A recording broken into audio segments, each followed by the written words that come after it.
So today we're going to solve absolute value equations.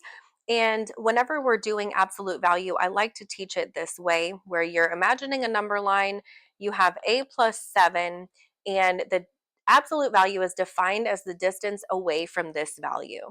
So we are going to travel 4 units in either direction. And that's how we set up our two equations. So we are going a plus 7 equal -4. That would be this side. And then we're going to have a plus 7 equals +4, and that is this side.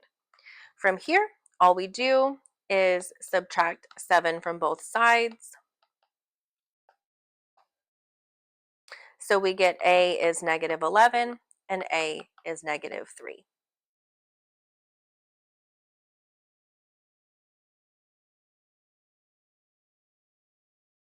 Okay. Similarly, for this one, we are having a plus 7 here, and we're actually going no units away.